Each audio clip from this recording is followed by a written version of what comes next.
Assalamualaikum warahmatullahi wabarakatuh.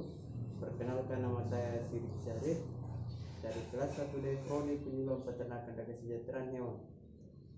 Baik, di sini saya akan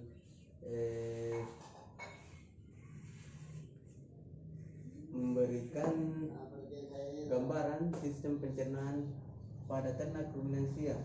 Yang pertama ada esophagus, itu fungsinya sebagai jalur penghubung antara rongga mulut dengan lambung. Makanan yang masuk hanya melewati esophagus tanpa melalui proses apapun.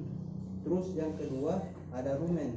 Rumen berfungsi sebagai tempat penyimpanan sementara bagi makanan yang telah ditelan. Yang ketiga ada retikulum. Retikulum berfungsi sebagai tempat fermentasi pakan oleh mikroorganisme. Fermentasi retikulum diantaranya adalah VFH, amoniak, dan air. Yang keempat ada omasum. Omasum berfungsi sebagai pengatur atas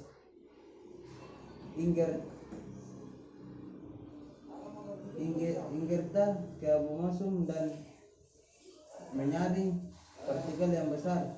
Juga berfungsi menyerap air, asam, lemak, dan natrium secara bertahap. Yang kelima ada abomasum. Abomasum berfungsi untuk mencerna kembali pakan dengan bantuan asam kloridan dan berfungsi sebagai enzim. Asam klorida membantu mengaktifkan enzim persinogen dalam melakukan pencernaan. Yang keenam ada hati. Hati berfungsi sebagai sekresi empedu metabolisme lemak, protein, dan karbohidrat yang mengubah zat makanan yang diabsorpsi dari usus dan disimpan dari suatu tempat dalam tubuh. Yang ketujuh ada kantong empedu. Kantong empedu berfungsi menetralkan asam lambung. Yang kedelapan ada pankreas. Fungsi pankreas yaitu menghasilkan hormon insulin yang berfungsi untuk mengatur kadar gula. Yang kesembilan ada usus halus.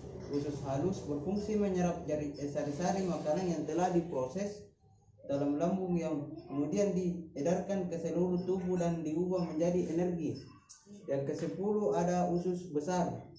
Usus besar berfungsi sebagai penyerap air. Makanan yang masuk ke dalam usus besar akan mengalami penyerapan kadar airnya dan juga penyimpanan limbah yang berupa feses untuk dikeluarkan melalui anus.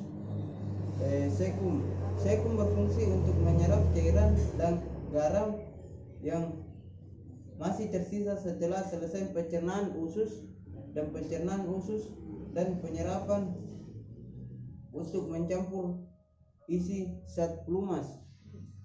Yang terakhir ada rektum.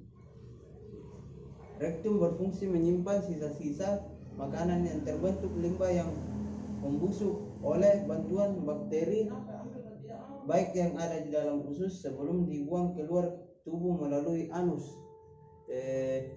Mungkin itulah yang sempat saya bacakan. Kurang dan lebihnya mohon dimaafkan. Wabillahi taufiq wal hidayah. Wassalamualaikum warahmatullahi wabarakatuh.